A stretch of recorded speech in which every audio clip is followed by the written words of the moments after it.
Secara umum, partai politik atau parpol adalah organisasi yang dibentuk oleh sekelompok orang dengan kesamaan kehendak, ideologi, dan cita-cita untuk meraih dan mempertahankan kekuasaan politik secara konstitusional demi memperjuangkan kepentingan anggotanya, masyarakat, bangsa, dan negara.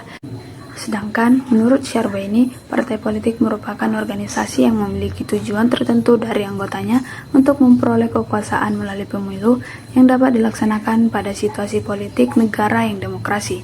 Di samping itu, negara yang sedang membangun proses demokratisasi dapat menjadikan partai politik sebagai sarana demokrasi yang bisa berperan sebagai penghubung antara rakyat dan pemerintah, dan partai politik dapat digunakan sebagai kendaraan politik bagi kader partai untuk menjadi anggota legislatif atau eksekutif. Sejarah lahirnya partai politik. Dalam sejarah Indonesia, keberadaan partai politik di Indonesia diawali dengan didirikannya organisasi Budi Utomo pada tahun 1908 di Jakarta oleh Dr. Wahidin Sudirohusodo dan kawan-kawannya. Walaupun pada waktu itu Budi Utomo belum bertujuan ke politik murni, tetapi keberadaannya sudah diakui para peneliti dan pakar sejarah Indonesia sebagai perintis organisasi modern. Dengan kata lain, Budi Utomo merupakan cikal bakal dari masa penjajahan Belanda. Partai politik tidak dapat hidup tentram. Tiap partai yang bersuara menentang dan bergerak tegas akan segera dilarang, pemimpinnya ditangkap dan dipenjarakan atau diasingkan. Partai politik yang pertama lahir di Indonesia adalah Indis Partij yang didirikan pada tanggal 25 Desember 1912 di Bandung, yang dipimpin oleh 3 serangkai, yaitu Dr. Setiabudi, Dr. Cipto Mangunkusumo, dan Ki Hajar Dewantara. Tujuan partai tersebut adalah Indonesia terlepas dari Belanda. Partai tersebut hanya berusia 8 bulan karena ketiga pemimpin masing-masing dibuang ke Kupang, Banda, dan Bangka, kemudian diasingkan ke Belanda.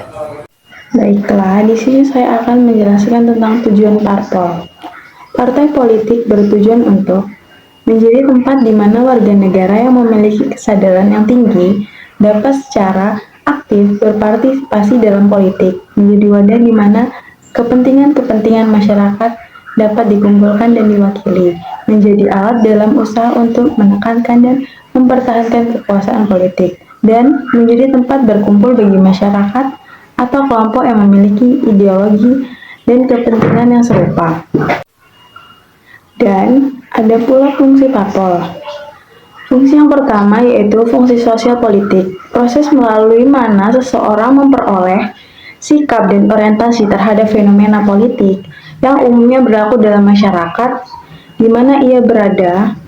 Proses sosialisasi ini berjalan berangsur-angsur dari kanak-kanak sampai dewasa. Dan pada poin yang kedua yaitu fungsi partisipasi politik, untuk mendorong masyarakat agar ikut aktif dalam kegiatan politik, biasanya dilakukan melalui indikatorisasi ideologi, platform, akses partai kepada anggota masyarakat yang ada dalam jangkauan partai. Dan pada poin yang ketiga yaitu fungsi komunikasi politik, menyalurkan aneka ragam pendapat dan aspirasi masyarakat, mengaturkan sedemikian rupa sehingga kesimpang siuran pendapat dalam masyarakat berkurang. Dan pada poin yang keempat yaitu fungsi artikulasi kepentingan masyarakat atau menyampaikan kepentingan konstituen kepada badan politik dan ke pemerintahan melalui kelompok-kelompok yang mereka bentuk bersama orang lain yang memiliki kepentingan yang sama.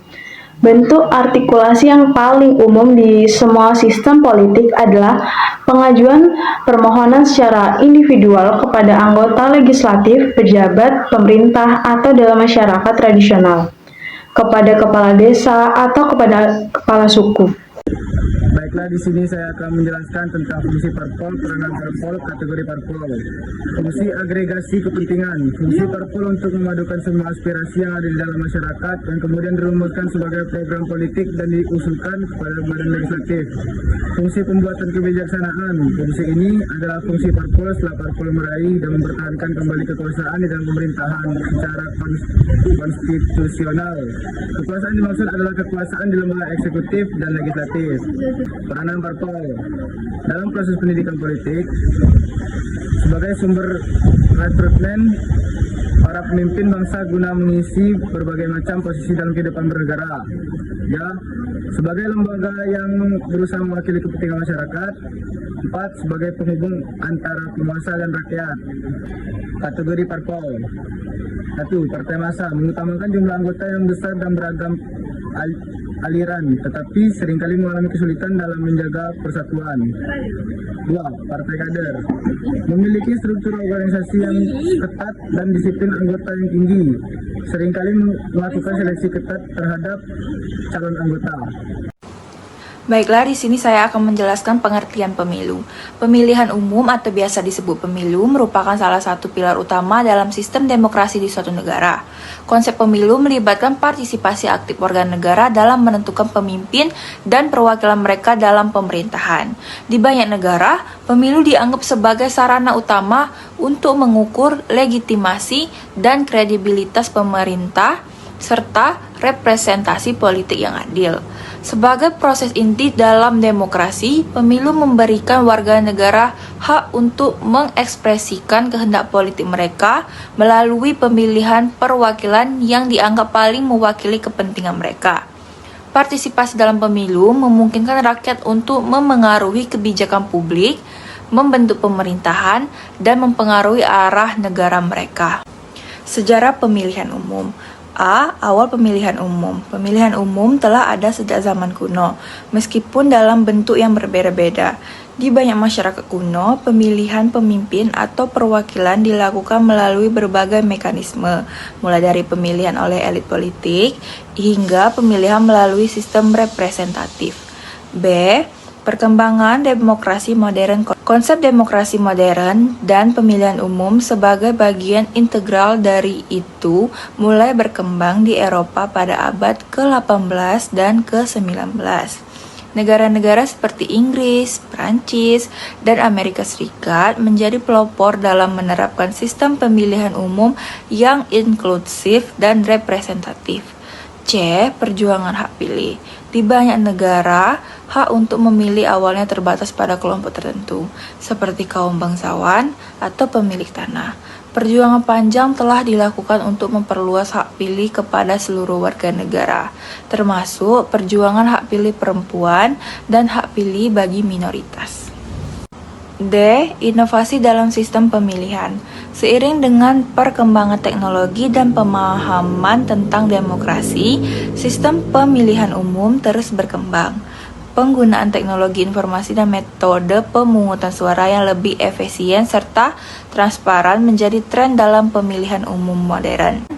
F. Tantangan dan reformasi. Meskipun banyak kemajuan telah dicapai dalam melaksanakan pemilihan umum yang adil dan inklusif, masih ada tantangan yang perlu diatasi seperti manipulasi politik, intimidasi pemilih, dan ketidaksetaraan akses terhadap pemungutan suara. Reformasi terus dilakukan untuk meningkatkan integritas dan transparansi pemilihan umum. Di sini saya akan menjelaskan beberapa tujuan pemilihan umum. Yang pertama yaitu ada pengukuran kepentingan publik. Pemilu memberikan platform bagi warga negara untuk mengekspresikan preferensi politik mereka dan memilih perwakilan yang dianggap paling mewakili kepentingan mereka. Dan yang kedua ada legitimasi pemerintahan, yaitu dengan memilih para pemimpin dan perwakilan mereka, pemilih memberikan legitimasi pada pemerintah yang terpilih. Dan yang ketiga ada representasi yang adil, yaitu pemilih bertujuan untuk menciptakan forum yang representatif bagi beragam pandangan politik dan kepentingan masyarakat. Dan yang keempat ada penyelenggaraan demokrasi yang sehat, yaitu pemilihan transparan, bebas, dan adil adalah penopang utama dari sistem demokrasi yang sehat. Dan yang terakhir yaitu mendorong keterlibatan masyarakat. Di sini pemilu memberikan kesempatan bagi warga negara untuk terlibat secara aktif dalam proses politik negara mereka. Baik, di sini saya akan melanjutkan penjelasan mengenai fungsi pemilihan umum, yaitu pemilu berfungsi untuk melaksanakan kedaulatan rakyat melalui pemilihan langsung, membentuk pemerintahan yang sah dan demokratis, menyalurkan aspirasi lewat wakil di legislatif, serta memperkuat demokrasi dengan mendorong partisipasi masyarakat. Tak hanya itu, pemilu juga menjadi sarana pergantian kekuasaan secara damai dan alat legitimasi bagi pemimpin terpilih dalam menjalankan pemerintahannya. Baiklah, kesimpulannya, pemilihan umum merupakan salah satu sarana bagi partisipasi masyarakat karena masyarakat diberikan kesempatan untuk menentukan siapa yang akan mereka pilih dalam lembaga legislatif dan eksekutif, baik di tingkat daerah maupun tingkat nasional dalam pemilihan umum. Calon yang akan dipilih oleh masyarakat berasal dari partai politik. Partai politik merupakan salah satu ciri pada sebuah negara demokrasi. Selain ciri lainnya, yakni pemilihan umum yang langsung, bebas dan rahasia, serta jujur dan adil